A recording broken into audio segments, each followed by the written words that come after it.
Good morning students. आज हम discuss करेंगे कि राजस्थान इकॉनमी जो है, हमारा एक पेपर है राजस्थान इकॉनमी का।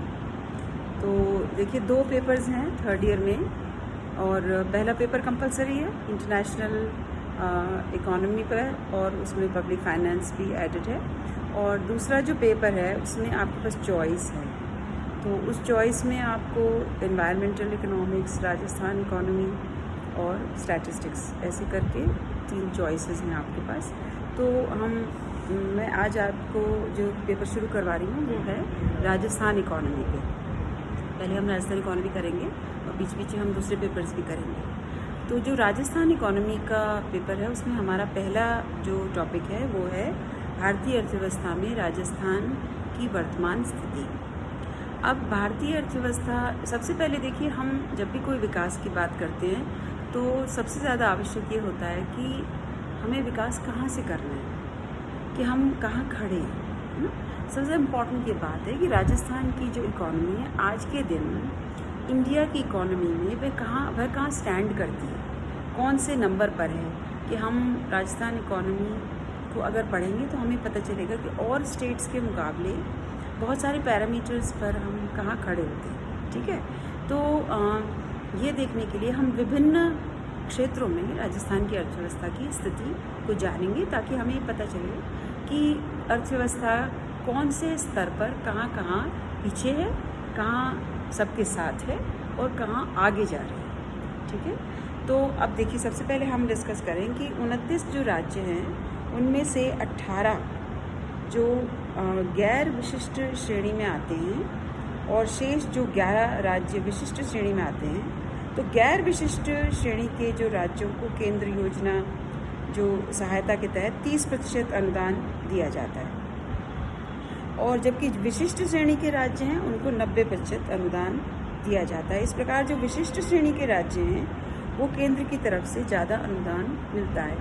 तो वो इसलिए क्योंकि उनकी स्थिति अभी इतनी अच्छी नहीं है फाइनेंशियली कि वो स्वयं इसको बहुत अच्छे से डील कर सके, या उनके पास इतना पैसा नहीं है, तो केंद्र उनको ज़्यादा पैसा देता है।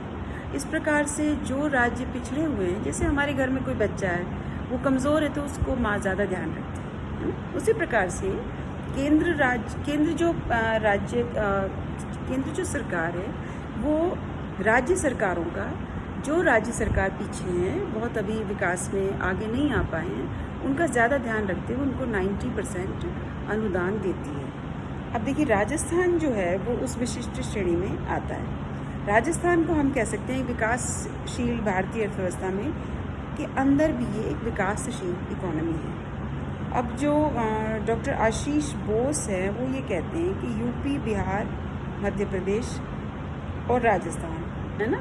तो बिहार के लिए उन्होंने BI, मध्य प्रदेश के लिए MA और यूपी के लिए U और राजस्थान के लिए R, इस तरह से यूज़ किया। तो BIMARU, ये 4 स्टेट्स, इनको बीमारू कहा। ठीक है, उन्हीं के नाम को इस तरह से बनाया कि बीमारू स्टेट्स हैं, मतलब बीमार हैं इकोनॉमी के हिसाब से, यानी इनको बहुत हमें इम्प्रूव करना है, बहुत पीछे हैं, तो ये बीमार स्टेट्स हैं। बीमार का हम क्या करते हैं, बीमार को दवा दी जाती है, उसका ख़ास ख्याल रखा जाता है, उसके पोषण का ख्याल रखा जाता है, उसका इलाज किया जाता है। ठीक है, तो इन 4 स्टेट्स को उन्होंने कहा कि ये बीमार स्टेट्स हैं, तो बीमारू वर्ड यूज़ किया, है ना।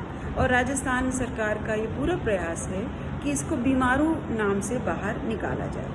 तो बीमारू जो स्टेट्स हैं वो आशीष बोस हैं, वहाँ के एक जना की अर्थशास्त्री हैं, विशेषज्ञ हैं, उन्होंने इसको बीमारू कहा। उन्होंने ये कहा कि इसमें उन्होंने कहा कि अशिक्षा का स्तर, बहुत सारे पैरामीटर्स लिए। देखो, झारखंड, उड़ीसा, छत्तीसगढ़ भी वैसे ही स्टेट्स हैं, और ये कह रहे हैं इनको भी इसमें शामिल किया जाना चाहिए। तो अब इसमें ये कहा उन्होंने कि यहाँ की वार्षिक जन्म दर, जनसंख्या की वार्षिक वृद्धि दर, अशिक्षा के स्तर, शादी की आयु आदि की दृष्टि से काफ़ी पिछड़ापन है। ठीक है, लेकिन इन लक्षणों में अब धीरे धीरे सुधार भी हो रहा है। मतलब हमें ये सिर्फ डिसअपॉइंट होने की बात नहीं है कि हम पीछे हैं, लेकिन हम बेटर हो रहे हैं, है ना। जो सारी सहायता दी जा रही है, सारी जो जितनी भी इनको सुविधाएं दी जा रही हैं, जितनी भी फाइनेंशियल असिस्टेंस दी जा रही है, जितने प्रोग्राम्स चलाए जा रहे हैं, जितने लोगों को उसमें सम्मिलित किया जा रहा है, और जिस तरह से ये कोशिश की जा रही है कि कैसे भी वे ठीक हों, ये स्थितियाँ ठीक हों, जन्म दर कम हो जाए, जनसंख्या की वृद्धि दर कम हो, या पोषण का स्तर ठीक हो, या फिर अशिक्षा में कमी आए, या फिर रोज़गार में वृद्धि हो, इस तरह से ये सारी जो लक्षण हैं इनको ठीक करने का प्रयास किया जा रहा है। और उसके अलावा इंफ्रास्ट्रक्चर की स्थिति है। इंफ्रास्ट्रक्चर आप समझते हैं? इंफ्रास्ट्रक्चर देखिए, कोई भी अर्थव्यवस्था है, जैसे हमारे शरीर में खून बहता है, किससे बहता है? नसों से बहता है, ठीक है? तो नसें हमारी इंफ्रास्ट्रक्चर, सांस लेने की हमारी प्रक्रिया है, वो हमारा इंफ्रास्ट्रक्चर। तो इस प्रकार से अर्थव्यवस्था में भी बहुत सारी चीज़ें हैं, जैसे बैंकिंग है, उनसे पैसा इधर उधर जाता है, तो पैसे के लिए नसें, ठीक है? फिर इसी प्रकार से सामान इधर से उधर जाता है, तो उसके लिए सड़कें, उनके लिए नसें हैं सामान को जाने के लिए। जैसे खून नसों से बहता है, इसलिए इसी प्रकार से अर्थव्यवस्था में ये सारी की सारी नर्व्स हैं जिनसे चीज़ें बहती हैं इधर से उधर। पैसा कैसे बहेगा? बैंकों से बहेगा। फिर बिजली कहाँ से बहेगी? बिजली के तारों से बहेगी। तो इन बिजली का विद्युतीकरण कितना हुआ है, बैंकों का बैंकिंग कितनी हुई है, एक बैंकिंगकरण कितना हुआ है, फिर कितनी सड़कें अच्छी बनाई गई हैं, हाईवेज़ कितने हैं, और इसके अलावा शिक्षा की व्यवस्था, क्योंकि इंसान इधर से उधर जाएगा, तो जब स्किल्ड होगा तभी तो जाएगा। जब आपके पास, आप इंजीनियरिंग उद्योग में चले गए, लेकिन आप इंजीनियर नहीं हैं, तो आप नहीं जा सकते उसमें, है ना? तो इसके लिए इंजीनियरिंग कॉलेज से आपको पढ़ना ज़रूरी है, तो इंजीनियरिंग कॉलेज का होना ज़रूरी है, और इंजीनियरिंग कॉलेज होगा तभी लोग पढ़ेंगे। जैसे स्कूल होना ज़रूरी है, तो शिक्षा है। फिर लोग होंगे लेकिन स्वस्थ नहीं रहेंगे तो स्कूल भी नहीं जा सकते, काम भी नहीं कर सकते, तो हॉस्पिटल्स का होना ज़रूरी है। तो ये सारा इंफ्रास्ट्रक्चर कहलाता है। जो आधुनिक विकास है उसका जो मेन, जो आप कह सकते हैं कि मेन उसकी बेसिक है, उसका आधार है, वो है ये इंफ्रास्ट्रक्चर, ठीक है? आधारभूत सुविधाएं, आधारभूत ढांचा उसको हम कहते हैं।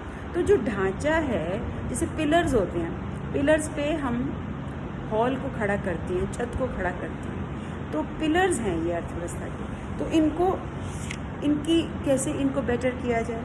अब देखिए 1956 में जब हम लगभग सारा देशी रियासतें थी राजस्थान में, उनका एकीकरण हुआ, तो उसके बाद जो 1956 में राजस्थान गठित हुआ, तो उस समय राजस्थान की काफ़ी पिछड़ी हुई स्थिति शुरू से ही थी, क्योंकि सामंतवादी व्यवस्था थी, तो कुछ राजे महाराजे ही सारी अमीरी को, सबको एंजॉय करते थे, और आम जनता जो है बहुत बेसिक पर जी रही थी।